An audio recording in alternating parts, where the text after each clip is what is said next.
Assalamualaikum warahmatullahi wabarakatuh. Nama saya Nur Fatin Syuhada binti Zamir. Nombor metrik A177-668. Saya akan membentangkan topik saya yang pertama iaitu politik dan pentadbiran, yang mana ia merangkumi pengenalan institusi wizarah dan jabatan haji. Okey, yang pertama, pengenalan tamadun Islam di zaman Abbasiyah. Kejayaan golongan Abbasiyah menumbangkan kerajaan Bani Umayyah telah menubuhkan Daulah Abbasiyah pada tahun 132 Hijrah ataupun 750 Masihi, yang mana ia merupakan babak baru dalam sejarah tamadun Islam. Ahli sejarah menganggap kejayaan itu sebagai pertukaran bentuk pemerintahan daripada Arab Tulen kepada satu pemerintahan campuran antara Arab dan Parsi. Ini jelas kerana dalam pentadbiran Abbasiyah terdapat ramai pegawai tinggi, bahkan dalam bidang eksekutif dalam pentadbiran Abbasiyah terdiri daripada golongan Parsi. Jadi, hal ini memberi peluang kepada orang-orang Parsi memasukkan budaya dan tamadun mereka ke dalam sistem pentadbiran Abbasiyah yang akhirnya muncul sebagai tunggak tamadun Islam yang dibanggakan oleh seluruh umat Islam kemudiannya. Seterusnya ialah politik dan pentadbiran. Sebaik saja mengambil alih tampuk pemerintahan negara, Khalifah Abu Al-Abbas As-Saffah telah mengisytiharkan bahawa negara pimpinannya adalah sebuah daulah yang melaksanakan konsep sebenar khilafah Islamiah seperti yang dilakukan oleh Khulafah Ar-Rashidin. Terdapat suatu pembaharuan besar yang dilakukan oleh pemerintah Abbasiyah dalam sektor pentadbiran negara yang membezakan mereka daripada pemerintah yang sebelumnya. Pembaharuan itu ialah penghapusan konsep diskriminasi etnik yang wujud dalam pemerintahan Bani Umayyah. Bahkan, kesediaan golongan Abbasiyah memberi hak sama rata kepada semua golongan rakyat berdasarkan kesatuan akidah tanpa mengira keturunan dan warna kulit. Malah, para khalifah Abbasiyah juga sudi untuk berbincang dengan para ulama dalam menyelesaikan sesuatu masalah. Kesan daripada perubahan dasar tersebut telah memberi peluang kepada golongan ulama untuk menegur segala tindakan kerajaan dengan cara yang lebih objektif dan responsif. Jelas bahawa rombakan struktur sosial yang dilakukan oleh Khalifah Abbasiyah ini bukan sekadar janji rapuh politik, tetapi ternyata mencerminkan keikhlasan dan kesedaran mereka dalam menangani masalah sosiopolitik yang tidak seimbang di bawah pentadbiran Umayyah. Seterusnya, pemerintahan Abbasiyah telah mengambil tindakan merombak beberapa perkara penting dalam pentadbiran lama dengan menyusun semula struktur masyarakat dan pentadbiran awam. Antara reformasi yang paling ketara ialah pemberian hak sama rata di kalangan rakyat dalam menikmati kekayaan negara sama ada dengan menceburkan diri dalam sektor awam ataupun sektor swasta. Seterusnya ialah institusi wizarah. Dalam sudut tamadun, penubuhan Dewan Al-Wizarah ataupun institusi kementerian adalah merupakan suatu perkembangan baru dalam sistem pentadbiran Islam. Kedudukan Wazir Al-Wuzara dalam pentadbiran kerajaan adalah begitu tinggi dan mempunyai kuasa yang besar. Hal ini kerana jawatan ini diberi mandat untuk menentukan sesuatu polisi dan berkuasa melantik serta memecat para gubernur dan khadi-khadi wilayah. Terdapat dua kategori wizarah yang bertanggungjawab dalam zaman Abbasiyah, iaitu yang pertama, Wizarat At-Tafwid yang mempunyai kuasa yang luas dalam menentukan polisi dan bertanggungjawab terus kepada Khalifah. Yang kedua ialah Wizarat At-Tanfiz yang mempunyai kuasa khusus yang terhad dalam bidang eksekutif sahaja. Namun demikian, kedua-dua wizarah ini menetapkan prasyarat yang sama dari segi kriteria yang diperlukan oleh seorang wazir. Di antara kriteria itu ialah pengetahuan yang mendalam dalam bidang pentadbiran serta mengetahui tentang selok-belok pencukaian dan segala peraturan serta undang-undang yang berhubung dengan masalah umum dan khusus. Seterusnya ialah Jabatan Al-Hajib. Selain Al-Wizarah, terdapat satu lagi jabatan yang penting dalam sistem pentadbiran Abbasiyah, iaitu Al-Hajib. Jabatan ini bertindak sebagai setiausaha dan protokol kepada Khalifah. Tugas utama Al-Hajib ialah menggantikan Khalifah dalam mendengar aduan-aduan daripada rakyat serta menyelesaikan segala masalah yang dikemukakan kepadanya. Al-Hajib juga berperanan dalam mengatur segala agenda pertemuan di antara duta-duta dan perwakilan asing ataupun foreign invoice dengan Khalifah. Dari segi hierarki pentadbiran, kedudukan Al-Hajib bukan sahaja penting, malah ia dianggap istimewa kerana sentiasa berada di samping Khalifah. Jawatan ini dengan bertujuan untuk mengelakkan orang ramai daripada menyerbu masuk ke dalam istana Khalifah bagi menyampaikan sesuatu perkara kepada Khalifah. Jadi memandangkan jawatan ini perlu dikekalkan demi keselamatan dan kebaikan Khalifah, maka ianya telah diterima pakai dan diteruskan oleh Kerajaan Abbasiyah. Topik yang seterusnya ialah perkembangan Ad-Dawawin yang merangkumi Dewan Al-Jund dan Dewan Al-Kharaj. Dewan Al-Jund atau Jabatan Ketenteraan adalah satu jabatan penting yang bertanggungjawab dalam semua urusan yang berkaitan dengan hal ehwal ketenteraan. Hal ini termasuk menyediakan segala keperluan asas untuk tentera personal serta bertanggungjawab dalam memberi latihan dan memilih anggota yang baru. Masalah kenaikan pangkat dan pembayaran gaji juga termasuk dalam bidang kuasa Dewan ini. Dewan ini juga bertanggungjawab dalam menentukan setiap anggota tentera mendapat layanan yang adil dan saksama berdasarkan kedudukan serta hak masing-masing tanpa sebarang diskriminasi demi menjaga kestabilan dan kebajikan para pegawai tentera. Seterusnya ialah Dewan Al-Kharaj.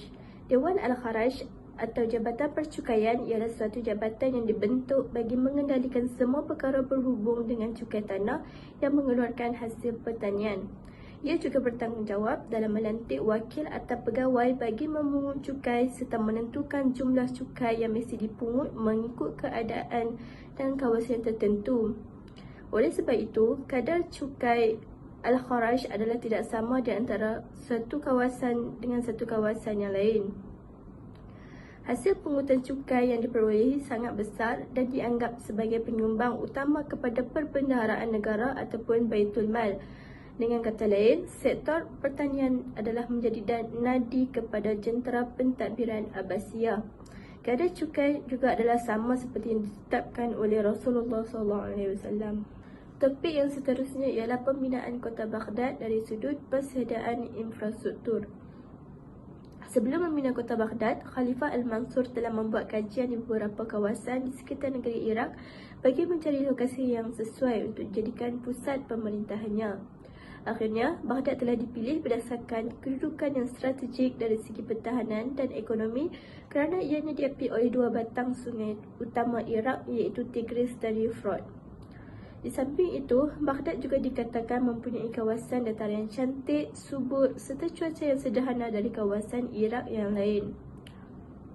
Untuk menentukan projek pembinaan kota Baghdad berjalan dengan lancar, Khalifah Al-Mansur telah melantik 4 orang jawatan kuasa khas yang bertanggungjawab dalam soal-soal pengurusan pembinaan, pelan induk, arkitek dan pengurusan para pekerja binaan.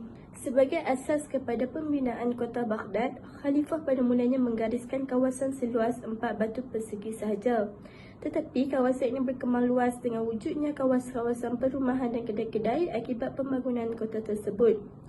Selain daripada nama rasmi Madinatul As-Salam, ia juga dikenali dengan nama Madinatul Al-Mansur.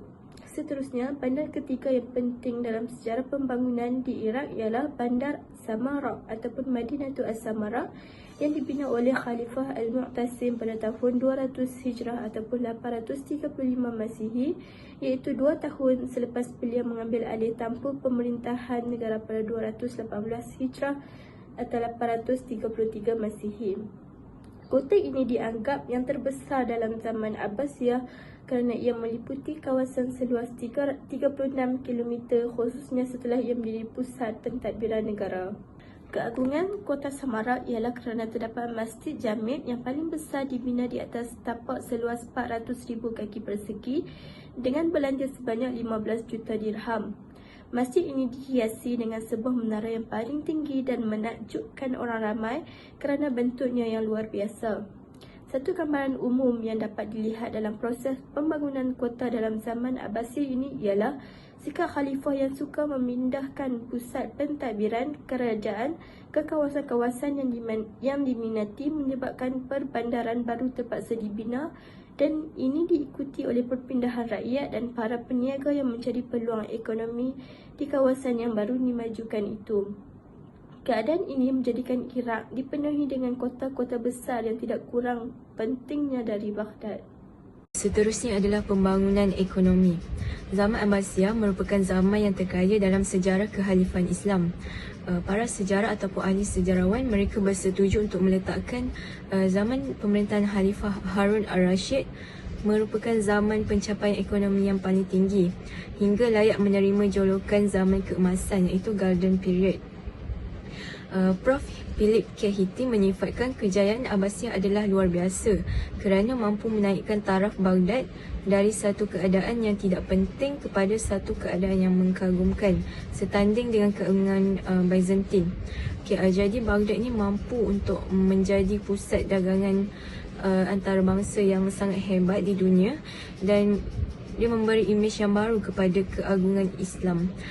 Para pedagang yang berurusan dengan Baghdad juga mereka melihat Islam itu dengan cara yang positif, dan mereka juga melihat Islam itu sangat progresif. Selain itu, kemajuan dan juga kejayaan Baghdad adalah disebabkan oleh kestabilan politik mereka. Mereka juga mempunyai pegawai tadbir yang cekap, undang-undang yang berkesan dan juga akhlak yang tinggi dalam kalangan masyarakat juga membantu pembangunan kota Baghdad. Sektor perdagangan.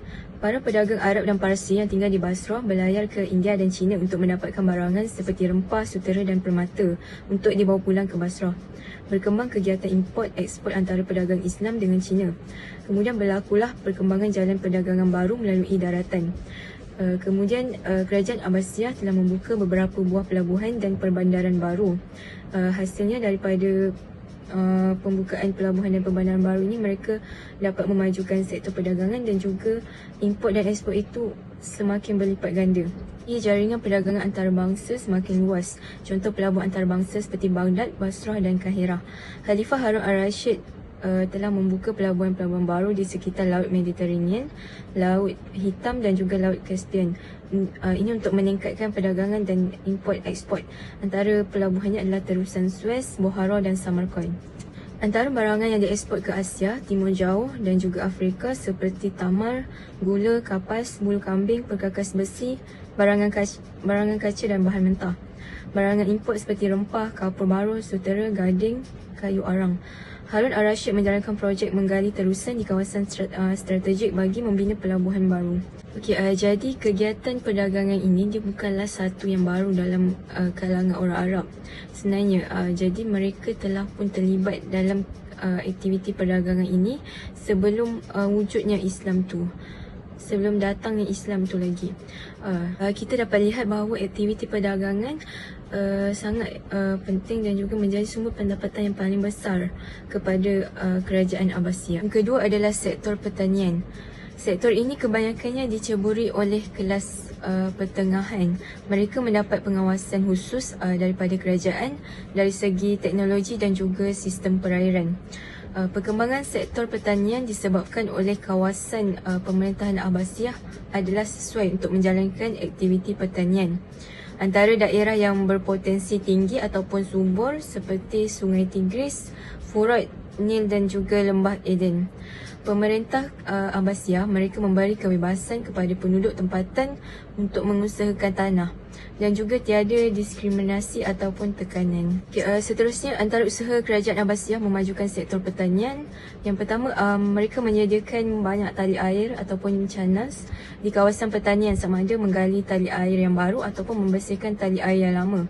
Ini adalah antara usaha yang terbesar yang dibuat oleh kerajaan Abbasiyah. Kemudian Khalifah Al-Mahdi merasmikan beberapa projek perairan di seluruh negara. Di Iraq, antara sungai yang digali untuk menyalurkan air ke kawasan pertanian ialah Sungai Isa, Sungai Sasar dan Sungai Malik. Beberapa anak sungai juga digali untuk tujuan perairan, antaranya Kuta, Sarah, Dujail dan juga Sungai Al-Silah di Wasit. Penggalian sungai memberi peluang penduduk tempatan menangkap ikan-ikan air tawar di samping memberi pendapatan yang lumayan kepada mereka. Hasil usaha kerajaan Abbasiyah memajukan sektor pertanian telah mendatangkan hasil yang menggalakkan. Banyak tumbuhan dan juga tanaman telah tumbuh dengan subur, terutamanya di kawasan yang mempunyai kemudahan perairan. Antaranya gandum, padi, barley, tamar, bijan, kapas dan flax yang ditanam di Iraq dan juga Khurasan. Di lembah Sogdiana, ladang buah-buahan dan bungaan ditanam secara komersial seperti tamar, oren, anggur, zaitun, badam delima, kubis, sawi, bunga mawar dan juga raihan. Buah-buahan dan sayuran banyak ditanam di kawasan rendah. Di Parsi ada ladang tebu yang luas dan lengkap dengan kilang memproses gula. Kemudian diekspor ke seluruh Empire Islam. Dan Khawarizmi menjadi pengeluar utama buah tembikar. Kemudian Shiraz, Faris dan Damsyik menanam bunga-bungaan secara besar-besaran untuk tujuan komersial, antaranya mawar, teratai air, violets, oren yang bertujuan untuk membuat minyak wangi, alat perhiasan ataupun makeup dan sebagai dekorasi. Di Shahpur pula, mereka mengeluarkan pelbagai jenis minyak wangi yang berkualiti dan alat makeup, iaitu barangan top 10 atau yang terbaik di dunia. Di Baghdad, bunga yang paling diminati ialah mawar dan violets. Ia ditanam di pekarangan rumah sebagai hiasan dan kegunaan sendiri. Yang terakhir adalah sektor perindustrian. Sektor ini menjadi penyumbang terbesar kepada kewangan negara. Pemerintah Abbasiyah menggalakkan usahawan tempatan menceburi bidang industri untuk menjaga keseimbangan perniagaan dan mengawal pengaliran kewangan berlebihan. Pemodal tempatan menubuhkan pelbagai industri di setiap kota dalam Empire Islam. Dalam industri pembuatan, Iraq telah mengeluarkan bahan pakaian siap berkualiti tinggi yang diperbuat daripada sutera. Ia sangat popular di France dan juga Itali. Di Parsi, mereka mengeluarkan kapet dan juga tekstil. Bahan tenunan yang bersulam dengan emas dan perak, robes, iaitu untuk kegunaan resmi khalifah dan pegawai tinggi kerajaan. Di Barat Asia, mereka mengeluarkan permaidani, sutera, kapas, benang bulu kambing, kain satin, sofa, kain alas sofa dan juga alat kelengkapan rumah. Di Khurasan dan Bukhara pula mereka membuat sejadah. Di Transoxiana, barang besi dan tembaga seperti pedang, tombak, pisau, gunting, jarum, sabun, madu dan kain bulu. Selain daripada industri pembuatan, ada juga industri lain yang diterokai oleh usahawan Islam, iaitu industri pembuatan kertas. Teknologi ini berasal dari China dan diperoleh oleh umat Islam ekoran penaklukan wilayah Samarkand pada tahun 85 Hijrah. Kemudian ia dibawa ke Baghdad oleh Harun al-Rashid dan menubuhkan kilang kertas yang pertama di sana. Industri ini berkembang dan Mesir, Morocco, Spain berjaya membuka kilang kertas yang pertama. Kecanggihan kualiti kertas sangat membanggakan kerana ia boleh menerbitkan kertas berwarna yang menarik. Harun al-Rashid memberi perhatian yang serius untuk meningkatkan pengeluaran kertas, memandangkan keperluan kertas sangat besar, terutamanya dalam bidang pembelajaran. Kerajaan Abbasiyah bukan sahaja tertumpu kepada industri pembuatan, tetapi mereka juga ada terlibat dalam industri pelombongan. Industri ini banyak tertumpu di wilayah yang banyak mempunyai bahan galian seperti Khurasan, iaitu kegiatan pelombongan emas dan perak, dan juga menjadi pengeluar batu marmar dan batu merkuri terbesar. Di Transoxiana menjadi pengeluar batu delima, lazawardah. Di Kirman menjadi industri biji timah dan juga perak. Bahrain mereka mengeluarkan batu mutiara. Di Naisabur batu pirus iaitu turquoise. Di pergunungan Lebanon terdapat pelombongan besi. Georgia dan Fargana terdapat perusahaan minyak tar. Jadi perkembangan ini menyumbang jumlah yang sangat besar kepada pendapatan negara dan ia memberi kesan kepada kehidupan masyarakat. Masyarakat gairah menggunakan perhiasan yang diperbuat daripada batu permata. Khalifah Harun al-Rashid membeli sebiji permata delima iaitu rubi yang berharga 4,000 dinar untuk diletakkan pada mahkota. Permata ini dianggap yang terbesar pernah ditemui kerana mempunyai pancaran yang sangat luar biasa dan boleh dikesan dalam gelap. Kaum keluarga khalifah juga menggunakan batu permata mahal untuk menghiasi penutup kepala. Yahya bin Khalid, Perdana Menteri Abbasiyah, pernah menawarkan 7 juta dirham kepada hartawan untuk mendapatkan kotak barang kemas yang bertahtakan batu permata, tetapi gagal. Golongan rakyat biasa juga menggunakan perhiasan batu permata pelbagai warna seperti onyx, carnelian dan batu pirus yang berharga sederhana. Okey, seterusnya kita akan masuk kepada perkembangan ilmu pengetahuan pada zaman Abbasiyah. Kita akan lihat kepada 3 perkara. Yang pertama, pusat pengajian tinggi. Yang kedua, institusi Al-Nizamiyah dan juga institusi Al-Mustansiriyah. Perkembangan pendidikan pada zaman Abbasiyah adalah kesinambungan daripada zaman Umawi. Ini bermaksud pada zaman Umawi sudah wujud sistem pendidikan itu dan diteruskan pula oleh kerajaan Abbasiyah. Masjid dan kutab menjadi institusi pendidikan yang utama. Kurikulum ditambah dan mengalami perubahan dari satu zaman ke zaman lain, di mana kerajaan Abbasiyah menambah subjek tambahan iaitu ilmu arut dan juga ilmu hisab. Antara fungsi kutab adalah tempat mengajar, menulis, membaca dan pembelajaran asas ilmu bahasa. Pada zaman Abbasiyah, perkembangan kutab sangat pesat kerana ibu bapa mula sedar tentang kepentingan pelajaran kepada anak-anak mereka, dan kebanyakan kutab ada yuran khas yang dikenakan kepada pelajar-pelajar. Kemudian masjid dianggap institusi pengajian tinggi yang berfungsi mengajar tafsir, hadis, fiqh, falak, sastera, usul dan juga tauhid. Masjid juga mengalami perubahan sama seperti kutab, iaitu dari segi kurikulum dan juga sistem pembelajaran. Kita akan lihat kepada pusat pengajian tinggi. Masjid dalam zaman Abbasiyah dianggap pusat pengajian tinggi yang memfokuskan kepada perbincangan dan kajian asas perundangan sama ada dari perspektif Al-Quran ataupun hadis. Terdapat halaqah yang dikenali dengan Madrasatul Al-Quran dan Madrasatul Al-Hadis. Tapi tidak semua masjid dianggap sebagai institusi pengajian tinggi. Hanya masjid-masjid tertentu saja, seperti masjid yang besar ataupun yang terkenal. Tapi masjid yang kurang terkenal juga ada fungsi dia, iaitu sebagai pusat pengajian peringkat menengah. Kemudian para pensyarah ataupun guru yang bertugas di situ dilantik oleh kerajaan, dan kurikulum dipantau oleh satu badan yang dikenali sebagai Nakib Al-Hashimiyin. Kemudian ahli perundangan dan fuqaha banyak terlibat dalam perbincangan ilmiah kerana mereka berminat untuk mencari jalan penyelesaian sesuatu kes dalam masyarakat. Halaqah juga turut berperanan sebagai majlis fatwa.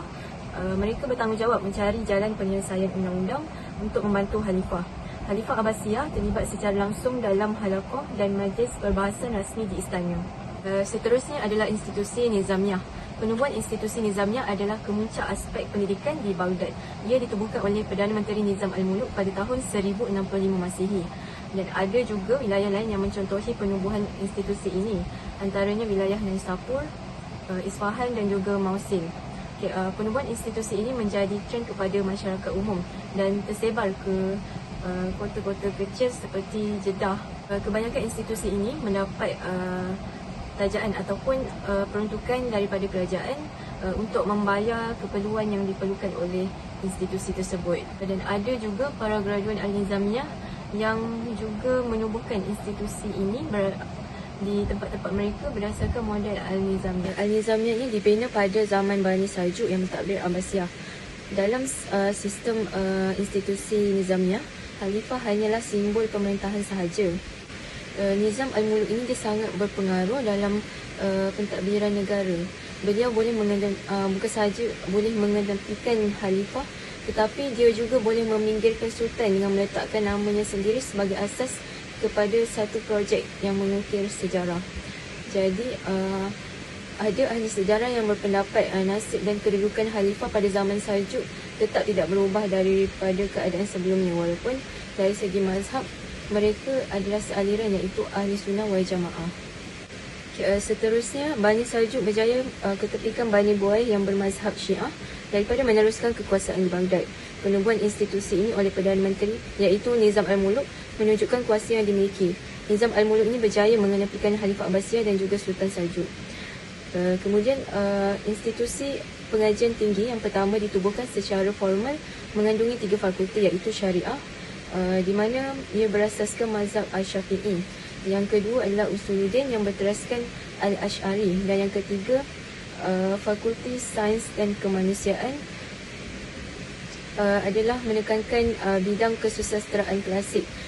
Jadi semua pensyarah yang dilantik oleh kerajaan, mereka bertanggungjawab dalam semua hal, termasuklah Khalifah dan juga cuti dan sebagainya.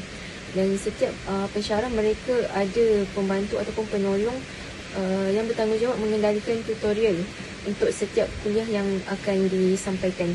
Dan mereka juga mesti memastikan semua pelajar dapat memahami segala apa yang dikemukakan oleh pensyarah. Tujuan penubuhan institusi Nizamiyah ini adalah untuk melatih cendekiawan bagi berhadapan dengan golongan Syiah melalui pendekatan secara ilmiah. Ahli sejarah juga sangat mengakui bahawa tujuan utama, objektif utama penubuhan institusi Al-Nizamiyah ini adalah untuk memerangi adalah untuk melatih cendekiawan tu memerangi idea golongan Syiah, kerana idea mereka sangat bertentangan dengan golongan Sunni. Institusi Al-Nizamiyah ini mendapat peruntukan yang sangat besar. Seperti di Baghdad, institusi ini mendapat 15,000 dinar. Kerajaan juga menubuhkan satu yayasan khas untuk institusi Al-Nizamiyah ini, dan mereka menghadiahkan beberapa buah rumah dan juga kedai di sekitar kota Baghdad. Kemudian pelajar-pelajar yang masuk dalam institusi ini, mereka diberi beasiswa, tempat tinggal, pakaian, buku, alat tulis dan semua peralatan secara percuma oleh pemerintah. Jadi kejayaan yang dicapai oleh Al-Nizamiyah ini disebabkan segala kemudahan yang diberikan oleh pihak kerajaan. Jadi para pelajar ini boleh menumpukan perhatian yang sepenuhnya kepada pelajaran tanpa memikirkan soal kewangan. Seterusnya, Saljuk perlu menghadapi kerajaan Syiah Fatimiyah di Mesir, Idrisiyah di Maghrib dan sebelumnya Buaih di Baghdad. Permasalahan yang timbul ialah idea dan pendekatan Syiah yang nyata berbeza dengan Sunni. Kumpulan Syafi'iyah dan Al-Ash'ariyah paling kuat menentang Syiah. Al-Nizamiyah adalah berasaskan mazhab Syafi'i, meskipun Nizam al-Muluk adalah mazhab Hanafi. Tokoh ulama yang bertugas seperti Abu Ishaq al-Shirazi, Imam Abu Hamid al-Ghazali dan Bahauddin Ibn Shaddad.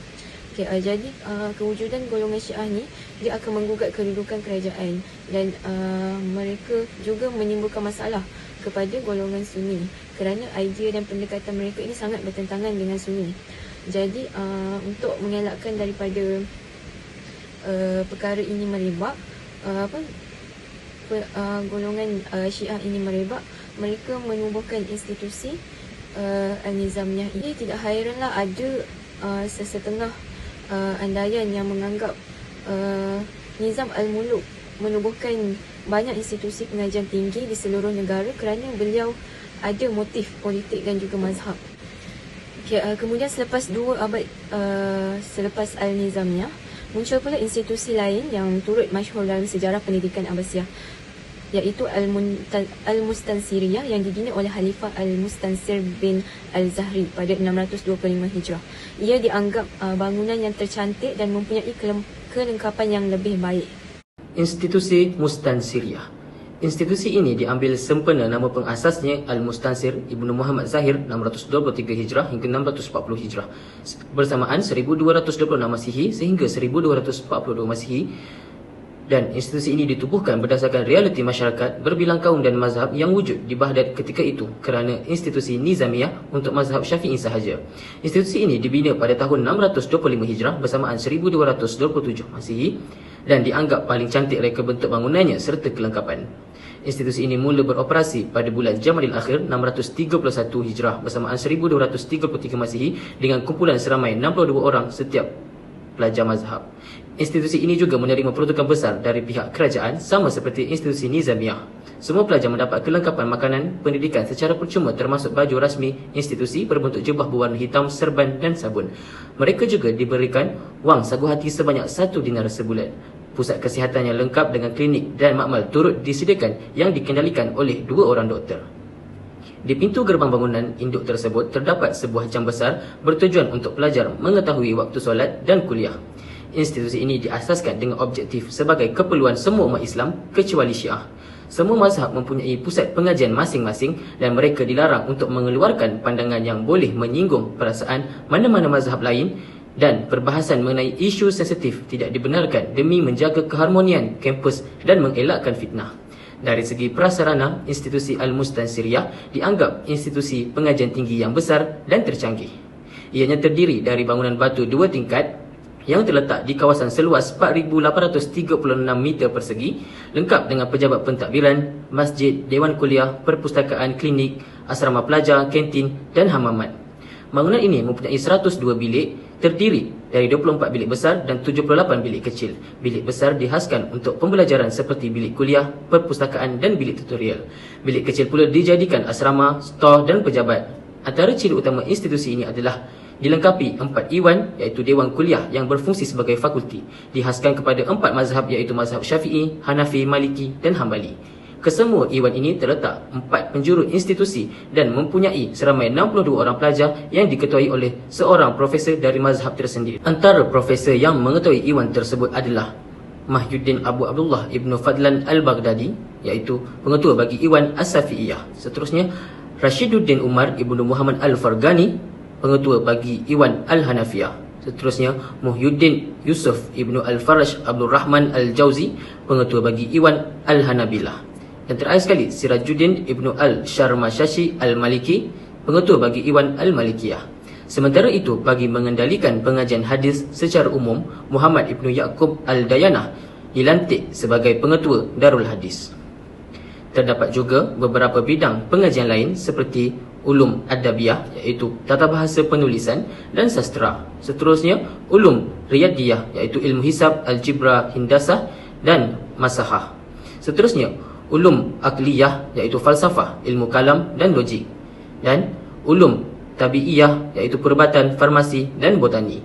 Adapun pengajian Al-Quran dan hadis dikategorikan sebagai ulum diniyah yang antara lainnya mencakupi kursus tafsir, ulum tafsir, mustalah hadis, faraid dan ilmu qiraat. Pengajian ini juga mempunyai pusat pengajian tersendiri sebagai Darul Quran dan Darul Hadis. Akan tetapi jumlah pelajar yang diterima amat terhad. Bagi kursus pengajian Al-Quran sebanyak 30 orang pelajar dalam satu sesi, manakala pelajar pengajian hadis seramai 10 orang sahaja dalam satu sesi. Pelajar sains perubatan juga diambil seramai 10 orang sahaja dalam satu sesi. Manakala pelajar selain dari kursus ini seperti ulum adabiyah, ulum riyadiyah dan akiliyah tiada jumlah yang spesifik, akan tetapi dianggarkan tidak melebihi jumlah pelajar pengajian hadis iaitu 10 orang. Untuk mengendalikan pentadbiran am institusi, beberapa orang pegawai tadbir dilantik seperti nazir yang dibantu penyelia dan pembantu penyelia. Terdapat juga pegawai rendah bagi menjalankan urusan pejabat seperti kerani, pengawal, perpustakaan dan lain-lain. Jumlah kesemua pegawai tadbir pada awal penubuhan institusi ini dianggarkan seramai 20 orang. Perkembangan penulisan ilmiah, penulisan hadis, sunnah. Penulisan ilmuwan dimulakan oleh Imam Malik bin Anas 93 Hijrah hingga 179 Hijrah bersamaan 711 Masihi sehingga 795 Masihi. Kitabnya dikenali sebagai Al-Muwatta yang membicarakan tentang peraturan dan hukum ritual dalam agama Islam berdasarkan kenyataan akwal, pengakuan takrir dan perilaku af'al Rasulullah SAW. Kitab Al-Muwatta ini bermula dari inisiatif Khalifah Abu Ja'far Al-Mansur pada tahun 136 sehingga 158 Hijrah bersamaan 753 Masihi sehingga 774 Masihi. Beliau menghadapi masalah kekurangan rujukan dan panduan dalam menjalankan pentadbiran negara.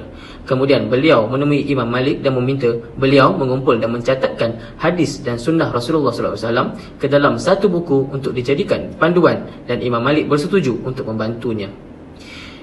Imam Syafi'i menganggap kitab Muwatta ini sebagai kitab kedua ditulis secara teratur selepas Al-Quran. Sebelum ini, para tabi'in hanya menghafal hadis dan tidak menulisnya secara teratur. Di seluruh kota besar seperti Damsyik, Kufah dan Khurasan, terdapat tokoh-tokoh ilmuwan yang berusaha mengembangkan ilmu pengetahuan melalui penulisan. Antara ulama yang berjaya menghasilkan penulisan ilmiah adalah Sufyan Al-Tahuri, Ibn Abdullah Ibn Al-Mubarak, Al-Auza'i, Husham Ibn Jarir dan Hammad. Penulisan yang dihasilkan tidak lagi tertumpu bidang hadis sunnah semata-mata, tetapi telah berkembang kepada bidang lain seperti tafsir, fiqh, faraid, tarikh, tasawuf, akhlak dan qiraat. Kemudiannya berkembang kepada cabang ilmu lain seperti usul tafsir, usul fiqh dan mustalah hadis. Dalam bidang penulisan hadis, kehadiran kitab Al-Muwatta ini telah menjadi penggerak utama ke arah pengumpulan hadis secara besar-besaran yang dilakukan oleh Imam Bukhari, Imam Muslim, Ibnu Majah, Abu Daud, Tirmizi dan An-Nasai. Penulisan sejarah, inisiatif telah dilakukan oleh Abu Abdullah Muhammad Ibnu Ishaq 150 Hijrah sehingga bersamaan 767 Masihi dengan mengumpulkan cerita mengenai Nabi Muhammad SAW dan Nabi-Nabi sebelumnya berdasarkan hadis Nabi.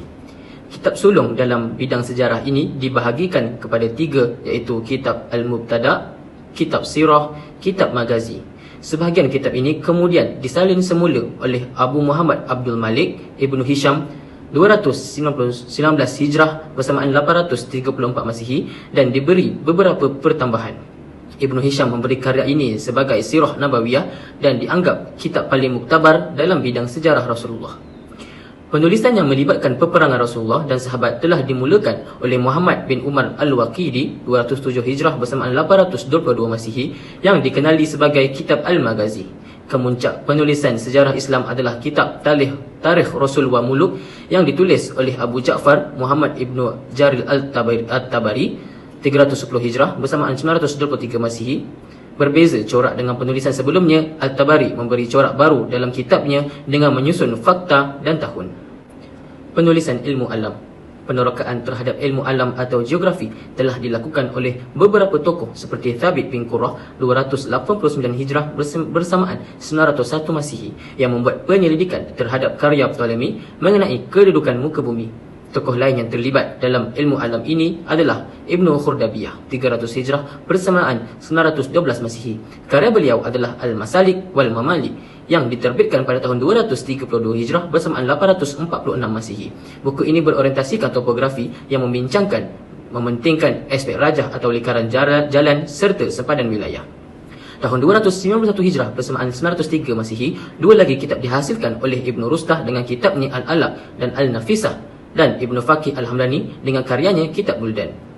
Kemuncak perkembangan ilmu ini ialah wujudnya buku berwarna yang dihasilkan oleh Al-Istakhiri pada tahun 339 Hijrah bersamaan 950 Masihi yang bertajuk Masalik Al-Mamalik yang menekang pembahagian sepadan negeri-negeri dalam Empayar Islam dengan lebih jelas. Kemudian buku ini diubah suai oleh Ibnu Hawkal 367 Hijrah bersamaan 977 Masihi berdasarkan politik semasa. Tajuk buku ini ditukar kepada Al-Masalik wal Mamalik. Terdapat juga beberapa tokoh Islam yang menulis buku berkenaan geografi, antaranya Hasan Al-Taqasim fi Ma'rifati Al-Aqalim oleh Al-Maqdisi, Sifat Jazirat Al-Arab oleh Al-Hamdani. Buku yang terakhir dihasilkan semasa era Abbasiyah ialah Mu'jamal Buldan oleh Yaqut Al-Hamawi pada tahun 627 Hijrah bersamaan 1229 Masihi. Penulisan kitab fiqh. Antara kitab yang dihasilkan semasa era Abbasiyah adalah kitab Muwatta yang dihasilkan oleh Imam Malik. Namun dari segi penulisan, Muwatta merupakan kitab pertama yang merakamkan aktiviti ijtihad di mana pengarangnya mengemukakan pendapat melalui hadis. Secara tidak langsung, kitab Muwatta lebih dikenali sebagai kitab sunnah dan fiqh dan terkeluar dari kumpulan Sunan Al-Sittah. Kitab Muwatta tidaklah dianggap sebagai kitab fiqh sejati kerana ia lebih mencerminkan ciri-ciri kitab hadis. Kitab Al-Kharaj karangan Imam Yusuf 173 Hijrah bersamaan 789 Masihi yang membicarakan mengenai sistem cukai dan soal perlembagaan. Dari sudut perundangan, kitab ini dianggap kitab pertama menerajui bidang penulisan ilmu fiqh. Ahmad bin Hasan Al-Syaibani 189 Hijrah bersamaan 805 Masihi telah menghasilkan beberapa kitab fiqh seperti kitab Jami' Al-Saghir, kitab Al-Alim wa Muta'allim, kitab Al-Asl atau Al-Mabsut. Imam Abu Hanifah yang berasal dari Iraq dan merupakan pengasas mazhab Hanafi tidak menghasilkan sebarang penulisan. Namun, fatwa dan ijtihad beliau yang didapati di dalam kitab Fiqh Al-Akbar, kitab Al-Alim wa Muta'allim dan kitab Musnad Abu Hanifah yang dihasilkan oleh anak murid Abu Hanifah pada tahun 1321 Hijrah di Hyderabad. Abu Abdullah Muhammad bin Idris Asy-Syafi'i berhasil menghasilkan karya agungnya yang bertajuk Ar-Risalah. Kitab ini merupakan kitab yang membahas perundangan atau usul fiqh secara terperinci atau prinsip perundangan serta kaedah untuk mengeluarkan hukum daripada nas Al-Quran dan hadis. Imam Syafi'i telah mengemukakan formula asas perundangan Islam yang boleh membantu pihak berwajib mencari jalan penyelesaian perundangan dengan lebih mudah, tepat dan sesuai. Ini dapat dilihat dengan konsep ijma' dan qiyas yang diperkenalkan oleh Imam Syafi'i sebagai tambahan kepada asas perundangan Quran dan hadis. Melalui ijma' dan qiyas dalam prinsip perundangan membantu mujtahid mencari jalan penyelesaian terhadap kes-kes yang baru yang tiada dalam Al-Quran dan hadis. Kitab kedua yang dihasilkan Imam Syafi'i adalah Kitab Al-Um. Kitab ini membincangkan mengenai perbahasan kitab tentang masalah fiqh secara umum. Kitab ini dapat dilihat keanjalan sektor perundangan yang boleh berubah mengikut kesesuaian tempat dan masa. Sekian itu sahaja daripada saya. Terima kasih.